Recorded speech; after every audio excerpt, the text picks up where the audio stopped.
Và chúng ta biết rằng cái sự thực tập gọi là ý thức thân hành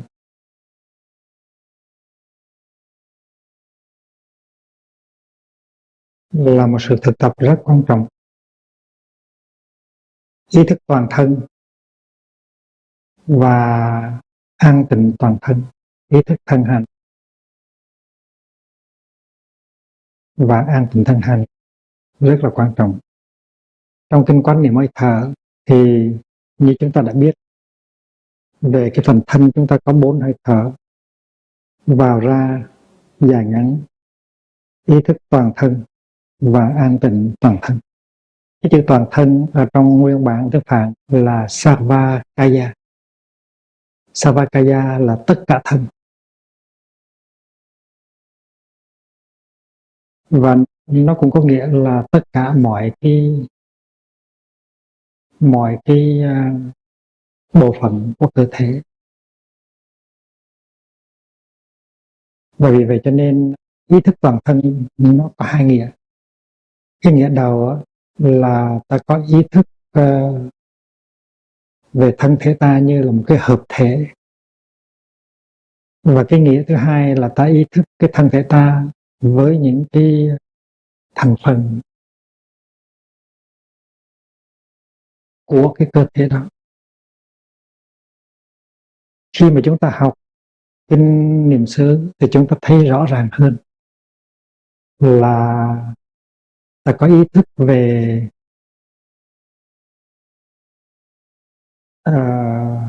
cái thân thể ta khi ta đi, đứng, nằm, ngồi, khi ta có những cái động tác về cơ thể, khi ta quán chiếu những cái bộ phận của cơ thể, và khi ta thấy được cái bản chất của cơ thể là bốn cái gọi là Mahabhuta, là tứ đại, là đất, nước, lửa, gió. Và ta cũng quán chiếu cái tính cách có thể hoại diệt của cơ thể, tức là cứu tưởng quán một chính cái giai đoạn tan rã của cơ thể của một con người.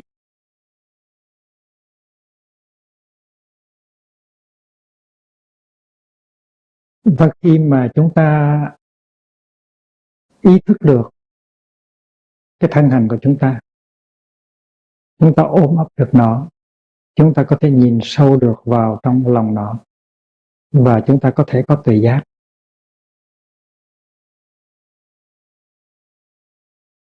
Tuệ giác đó tức là tuệ giác vô thường, tuệ giác vô ngã, tuệ giác tương tức. Và cái tuệ giác là cái thân thể này không phải là của ta, ta không nên bám víu vào nó, ta không có nên đồng nhất nó là ta. Tại vì nếu ta làm như vậy thì ta sẽ đau khổ.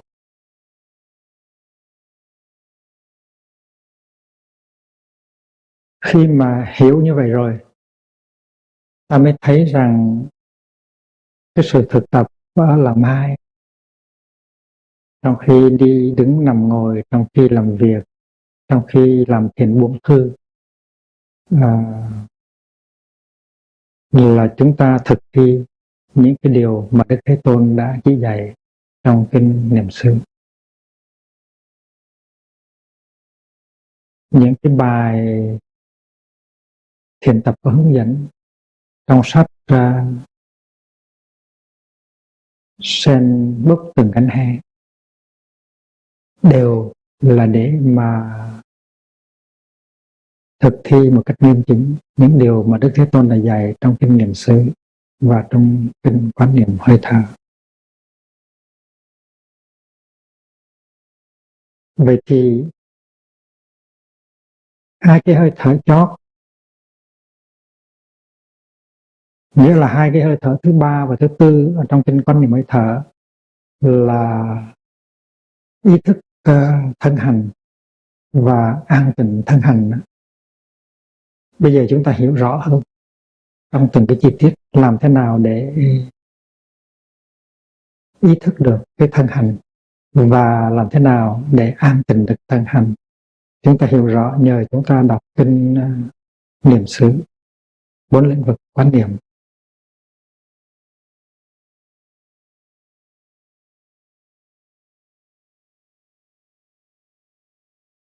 Trong kinh quán niệm hơi thở, tuy rằng Bụt không có đi vào chi tiết, dạy chúng ta quán chiếu về từng tư thế của cơ thể, về những cái yếu tố tạo nên cơ thể, về 32 cái bộ phận của cơ thể. Nhưng mà trong cái hơi thở gọi là ý thức thân hành, thì chúng ta thấy rằng tất cả những cái sự thực tập này đều được bao gồm trong đó. Ý thức thân hành, rồi đến an tịnh thân hành.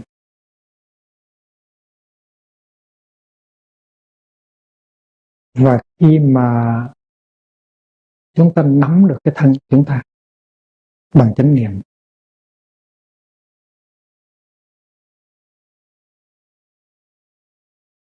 thì ta bắt đầu điều phục được cái thân chúng ta.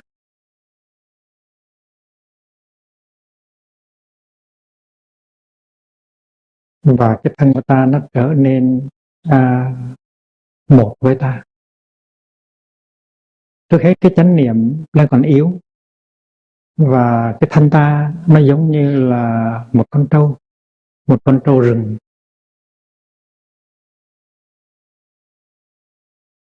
Thành ra chánh niệm là người chăn trâu, và cái thân ta là thân con trâu rừng.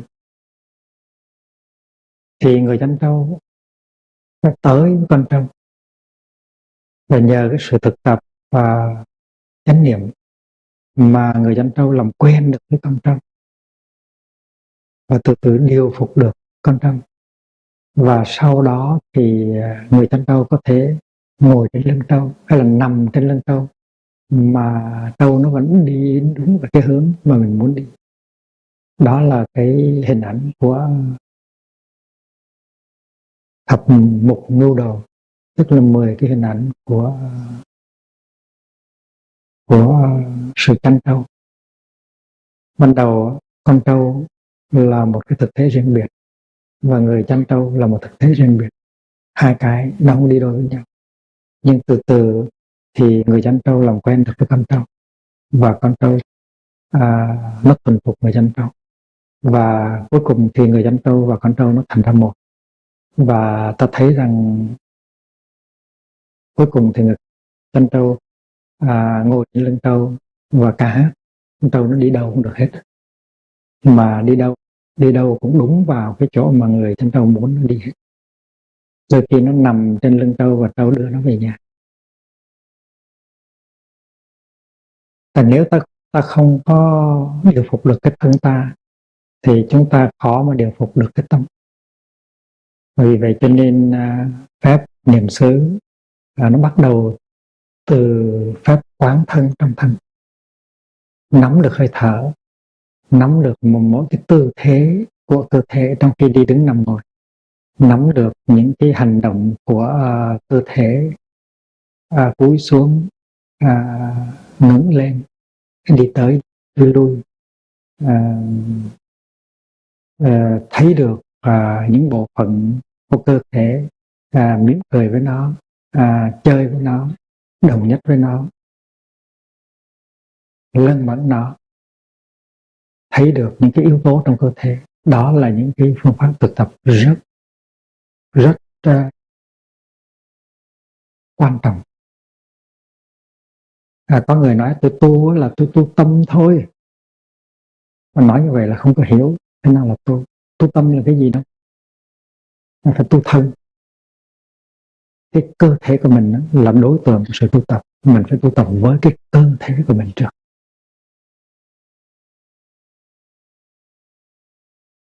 Chúng ta biết rằng khi mà chúng ta không có nắm được cái bước chân và cái hơi thở, thì chúng ta không có nắm được những cái tâm hành của chúng ta.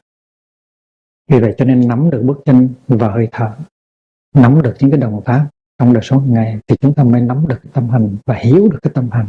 Và con trâu với ta mới trở thành ra một đôi bạn, và con trâu mới trở thành ta, và ta mới trở thành con trâu của ta.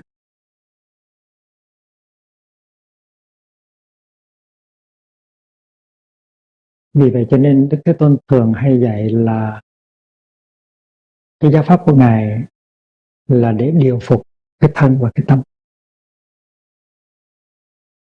và phải theo đúng những cái phương pháp và điều phục đó thì mình mới có thể làm hòa bình với cái thân và cái tâm của mình.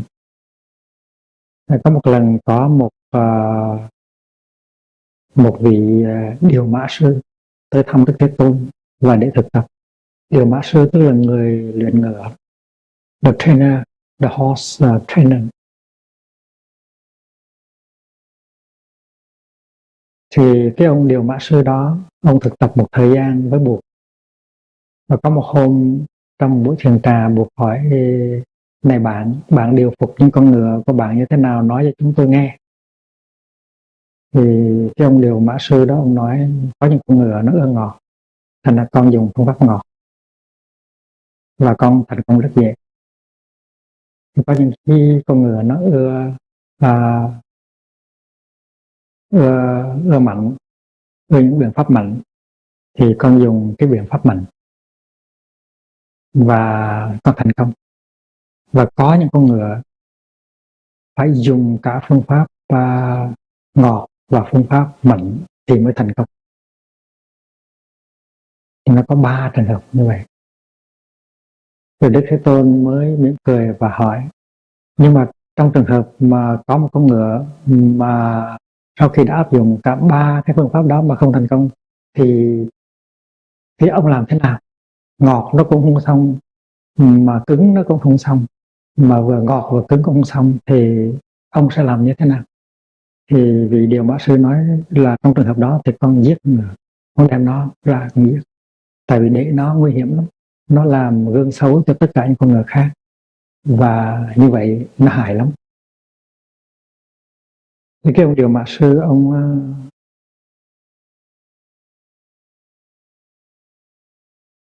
quay lại ông hỏi Bụt: còn Đức Thế Tôn dạy đệ tử như thế nào?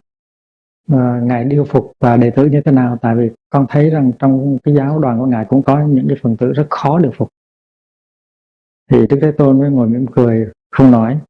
Ông nói: thôi Ngài nói cho con nghe đi. Thì Bụt mới nói: thì đại khái tôi cũng làm giống như ông vậy, tức là có những cái người đệ tử dùng phương pháp ngọt thì thành công, có những người đệ tử thì phải dùng phương pháp mặn mới thành công, và có những đệ tử khác vừa dùng ngọt và vừa dùng mặn thì mới thành công. Thì cố nhiên là ông Điều Mã Sư, ông cũng hỏi câu hỏi, ông Bụt đã hỏi ông: vậy thì bản Đức Thế Tôn trong trường hợp mà 3 cái phương pháp đó áp dụng rồi mà không thành công, thì Đức Thế Tôn làm thế nào đối với người đệ tử đó? Thì Đức Thế Tôn nói: thì tôi cũng làm như ông vậy. Nghĩa là sao? Làm như con nghe là sao? Nghĩa là giết người đệ tử đó. Thì cái ông Điều Mã Sư ông mới trợn mắt lên, ông nói: nhưng mà Đức Thế Tôn thực tập giới bất sát mà, tại sao Đức Thế Tôn có thể giết đệ tử được? Thì Bụt mới nói rằng tôi nói giết á, không có nghĩa là giết bằng gươm, bằng súng. Giết ở đây tức là không có cho ở trong chúng nữa. Mà nếu mà không có được ở trong chúng, không có được ở trong tăng thân và thực tập, thì coi như là cái đời của người đó là mục tiêu được gì nữa. Đó là cái chết. Vì vậy cho nên những người mà sau khi đã áp dụng cái biện pháp thứ nhất không thành công, biện pháp thứ hai không thành công, biện pháp thứ ba không thành công, thì những người đó chỉ còn cách là không cho ở trong chúng nữa thôi. Thì lúc đó vì Điều Mã Sư mới hiểu được cái ý nghĩa chữ giết mà Bụt sử dụng.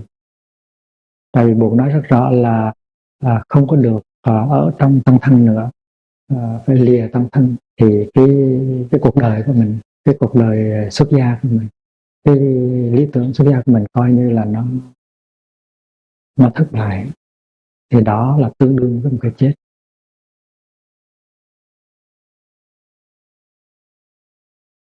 Cố nhiên là trong một tăng thân nó có cái lòng từ bi, nó có cái sự bao bọc, nó có cái sự ấp ủ, và tăng thân áp dụng cái phương pháp gọi là ôm ấp, tức là inclusiveness, tức là ôm lấy mà không có thấy ra ngoài, không có đẩy ra ngoài. Nhưng mà nếu tăng thân đã làm hết tất cả cái cố gắng của mình mà cái phần tử đó không có làm cố gắng về phương diện phần tử đó thì tăng thân cũng chịu thôi. Đó là cái ý của Đức Thế Tôn. Nhưng mà cái năng lượng của Đức Thế Tôn và của tăng thân rất lớn. Và theo cái kinh nghiệm của Đức Thế Tôn thì những cái con ngựa mà hung hăng nhất, khó tính nhất, mà nếu điều phục được thì sẽ trở thành những con ngựa rất giỏi. Những con voi cũng vậy, những con voi rừng hung hăng khó tính nhất mà đến khi mà điều phục được thì trở thành những con voi rất giỏi, đi ra trận rất hay. Vì vậy cho nên những người điều mã sư giỏi hay là điều tượng sư là những người luyện voi giỏi, họ biết cách. Có khi họ dùng cả xích sắt, có khi họ dùng cả búa, nhưng mà làm như vậy không phải là để mà trừng phạt con voi hay là trừng phạt con ngựa, mà là để làm cho con ngựa nó bỏ được cái tập khí hung hăng của nó khi mà nó ở trong rừng. Và với sự khôn khéo, với cái sự nhẹ nhàng, với cái sự cứng rắn, thì cái người điều mã sư đó hay là điều tượng sư đó có thể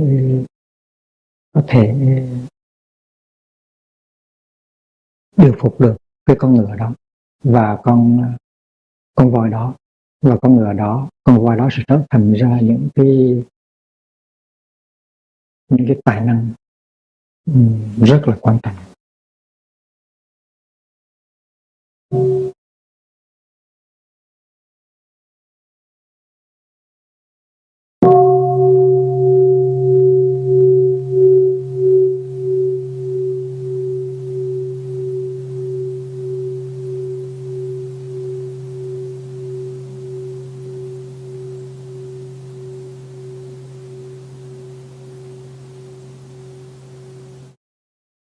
Nếu người điều mã sư mà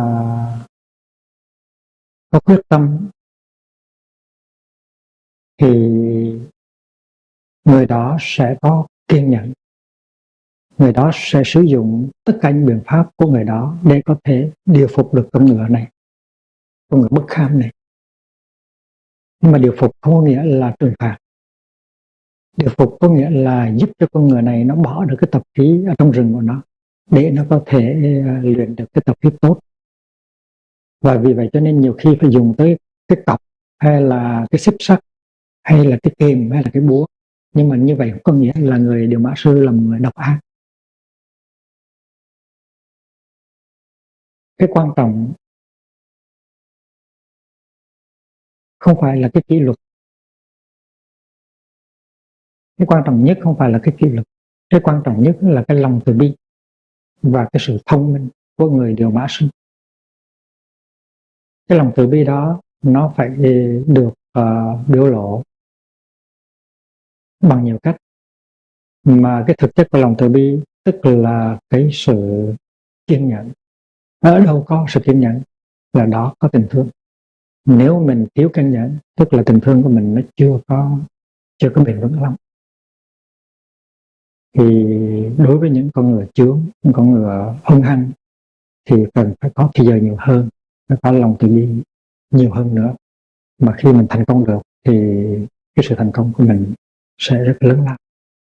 Mà theo Đức Thế Tôn thì nếu có chất lượng đó, chất lượng của sự kiên nhẫn, của lòng thương thì mình sẽ thành công trong hầu hết mọi trường hợp.